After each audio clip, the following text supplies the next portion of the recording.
श्रीलंका में आर्थिक संकट के बीच जनता की बगावत ने भारत को भी चौकन्ना कर दिया। ये तस्वीरें तमिलनाडु के रामेश्वरम की है। इंडियन कोस्ट गार्ड रामेश्वरम के करीब मंडपम बेस पर गश्त लगा रही है और श्रीलंका संकट के बीच कोस्ट गार्ड हाई अलर्ट पर है।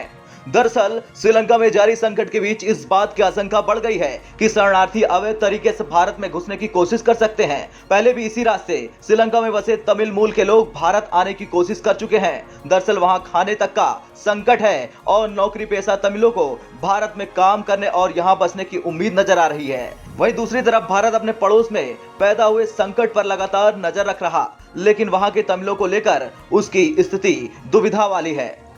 दरअसल 1983 श्रीलंका के सिंहलियों और तमिलों के बीच लड़ाई छिड़ गई थी। 1987 में शांति समझौते के तहत भारत ने अपनी शांति सेना भेज दी। उस वक्त राजीव गांधी भारत के प्रधानमंत्री थे।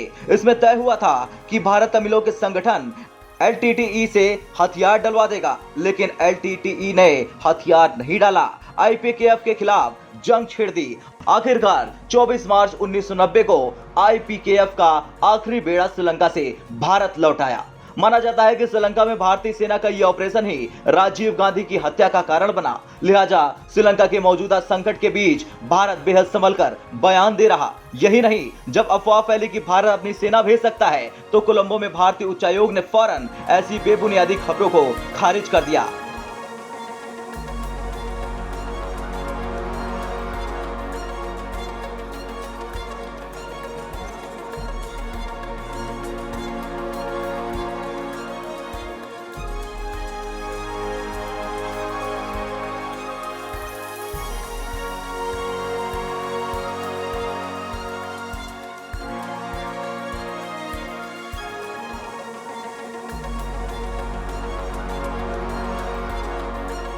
खैर, श्रीलंका में आर्थिक संकट से तमिल मूल के लोगों के भारत की ओर पलायन करने की आशंका अब और भी बढ़ गई है और इसीलिए रामेश्वरम में इंडियन कोस्ट गार्ड ने गश्त तेज कर दी है। 1980 के दशक में तमिलों और सिंहलियों के बीच संघर्ष के दौरान भी लाखों श्रीलंकाई तमिल भारत आ गए थे और श्रीलंका का मौजूदा संकट एक बार फिर उन दिनों की याद दिला रहा है। ब्यूरो रिपोर्ट, भारत तक।